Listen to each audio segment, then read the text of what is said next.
అందరికీ శుభోదయం. ఎలా ఉన్నారు ప్రియ జనంగమా?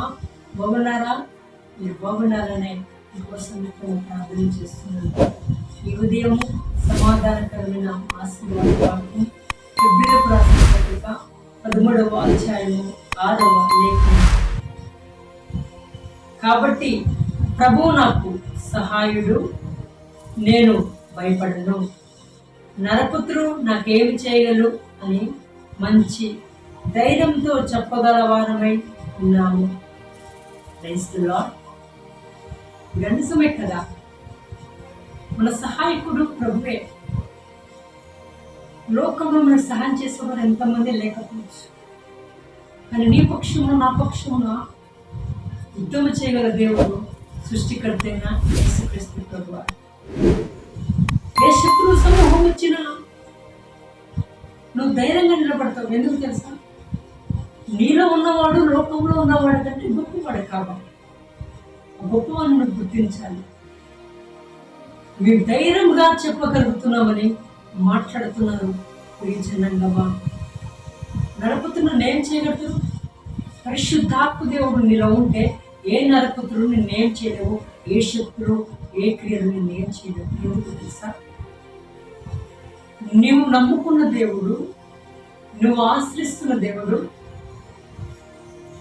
లోకమును జయించి ఉన్నాడు. ఎందుకంటే బిడ్డ పిల్లరా, నేను లోకమును జయించి ఉన్నాను అని యేసుక్రీస్తు ప్రభువు.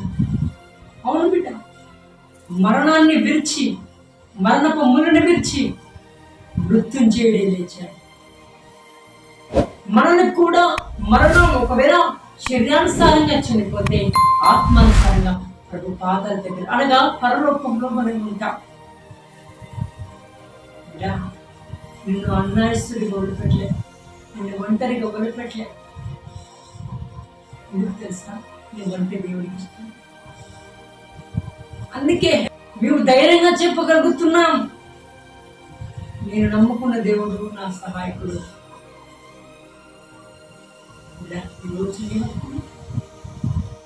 ఈ భక్తుడు చెబుతున్నాడు, నేను నమ్ముకున్న దేవుడు నాకు సహాయకుడు, ఏ నరపుత్రుడు నన్ను ఏం చేయగలడు. నిబ్బరం కలిగి ధైర్యంగా ఉన్నాం. అందుకే ధైర్యంగా ప్రకటించుచున్నాము. ఈరోజు నువ్వు ప్రకటించు బిడ్డ ధైర్యంగా. ఇగో సువార్త ప్రకటిస్తే వాడు కొడతాడేమో, సువార్త ప్రకటిస్తే వీళ్ళు వేస్తారేమో గుండించాలి. యేసుక్రీస్తు బైబిల్ పట్టుకుంటే వాళ్ళు ఇట్లంటారేమో వీళ్ళు ఎట్లంటారా అనుకోని నీకు నమ్ముకున్న దేవుడు నీకు సహాయకుడు. ఒకవేళ నువ్వు సువార్త ప్రకటిస్తున్నప్పుడు, కరపత్రికలు పంచుతున్నప్పుడు యేసు నామములో నువ్వు ఎక్కడికి వచ్చినా ఆటోలో కూర్చోవచ్చు, బస్సులో కూర్చోవచ్చు, ర్యాపిడ్ బండి మీద కూర్చోవచ్చు. నీ నోట యేసుక్రీస్తు నామం పలికినప్పుడు మనుషులు నిన్ను ఒక తీరుగా చూస్తున్నారో చూడని, వారు నిన్ను ఏమి చేయగలలేరు.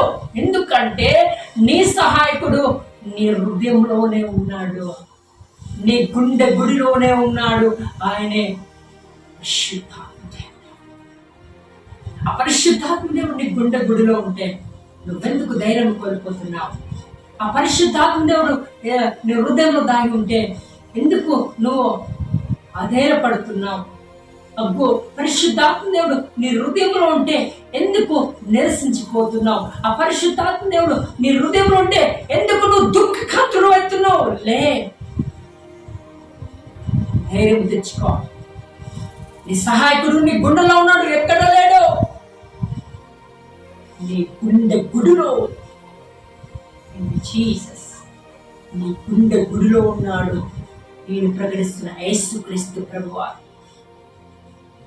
నీ గుండెలో శక్తి నింపుతూ ఉన్నాడు. నీ శరీరంలో శక్తి నింపుతున్నావు. బలైనప్పుడు బలముతో నింపుతున్నాడు. నువ్వు కృంగినప్పుడు లేవనెత్తుతున్నాడు. నువ్వు అలసిపోయినప్పుడు శక్తినిస్తూ, నీకు ఆనందిస్తూ, నీకు నెమ్మది ఇస్తూ, నీకు శాంతిని ఇస్తూ, నీకు ఆనందాన్ని ఇస్తూ, నీకు సంతోషాన్ని కలిగిస్తున్న పరిశుద్ధాత్మ దేవుడు ఎక్కడో లేడు, నీ గుండె గుడిలో ఉన్నాడు. ఆయనే సహాయకుడు, ఆయనే ఆదరణకర్త, మనల్ని ఆదరించే దేవుడు ధైర్యపడకుండా, ధైర్యం కలిగి, నిబ్బరం కలిగి, పాదం పట్టుకొని మరణాంతం వరకు నువ్వు ఎదురు చూస్తూ ఈ లోకంలో నిజ క్రైస్తవుడిగా క్రీస్తు కోసం ఏదైనా త్యాగం చేయగల వీరురాలిగా ఉండేకు ప్రయాసపడి రండి, మనందరము ఈ వాక్యాన్ని నిమిత్తము ప్రార్థన చేసుకున్నాం. అత్యంత కృపగల పరిశుద్ధాత్మ దేవుడా, నీ పరిశుద్ధ పాదములకు ముందర స్తోత్రము. నీ ప్రజలు, నీ బిడ్డలు ఎంతమందికి ఈ వాక్యాన్ని వీక్షించారో మన పట్ల మరి గొప్ప కార్యాలను చేయమని తీసుకొస్తున్నాము. ఆమేన్. అందరికీ షలోమ్.